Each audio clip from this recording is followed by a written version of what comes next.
The Man Who Collected Dust in Brooklyn. Brooklyn was a city of stories.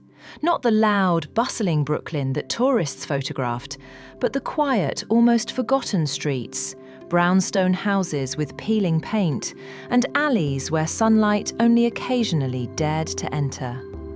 And it was here, among the drifting shadows and the faint scent of old brick, that Harold Finch lived. Harold was a peculiar man, not in the way people considered eccentric, but in a quieter, subtler sense. He did not collect stamps, coins, or antiques. He collected dust.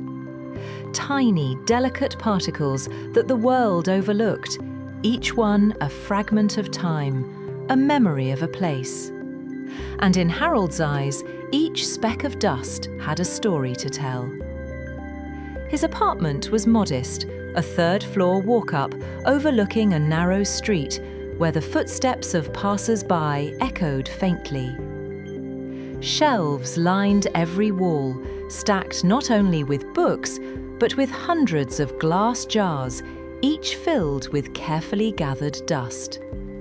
Some came from the local library, some from the sidewalks near the park, and others from forgotten corners of Brooklyn streets. Each jar was labelled in Harold's precise handwriting. Library dust, 3rd Street, 1962. Brownstone Corner, Maple and 7th, winter morning. Sunlight dust, Brooklyn Bridge, 6 a.m. To anyone else, it was nothing but dust. But to Harold, it was the pulse of the city, a quiet record of lives, moments and memories that passed unnoticed. Harold's fascination began in childhood. As a boy, he had wandered through Brooklyn's narrow streets and old bookstores, marvelling at how sunlight revealed the tiniest motes of dust floating in air. One afternoon, in a neglected classroom at his old school, a single beam of sunlight caught a particle of dust drifting lazily near the windowsill. Harold had leaned closer, captivated. It was almost magical, a universe in a single mote. From that moment on, he began noticing dust everywhere. His neighbours whispered about him. Some said he was odd, some said he was harmless, and some avoided him entirely. But Harold paid them no mind. Dust never judged, never hurried, and never forgot. Every day he would walk the streets of Brooklyn, sometimes for hours, sometimes for mere minutes. He would crouch by a forgotten ledge, an abandoned windowsill, or a quiet alley, carefully collecting specks into his jars. People passing by would glance curiously, sometimes shaking their heads.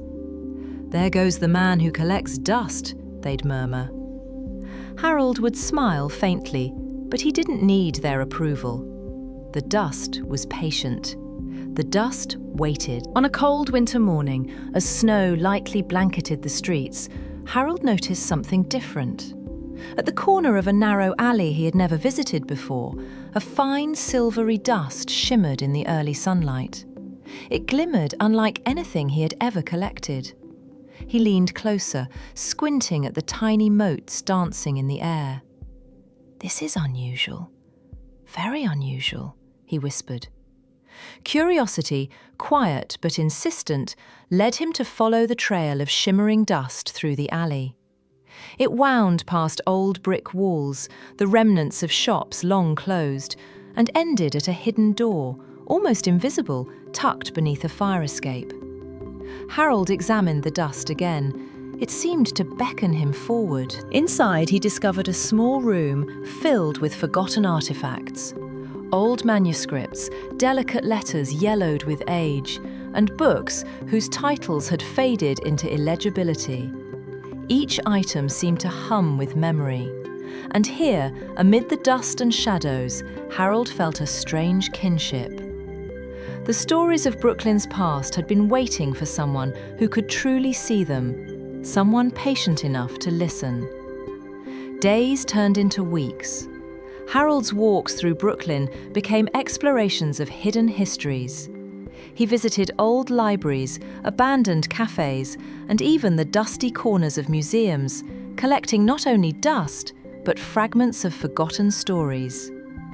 Each jar became a piece of a larger narrative, a puzzle of the city's soul. One evening, as he arranged his latest collection on the windowsill, a soft breeze stirred the apartment. Dust motes floated lazily in the golden lamplight. Harold watched them drift and swirl, marvelling at their gentle, eternal dance. And he realised something profound. Life itself was in these small, overlooked moments. The hum of a forgotten street, the whisper of a closed library, the shimmer of sunlight on a dusty windowsill. These were stories the world ignored, but they mattered. And so, Harold Finch, the man who collected dust in Brooklyn, continued his quiet life. He never sought fame or recognition. He simply wandered, observed, and preserved the stories that drifted unnoticed through the city.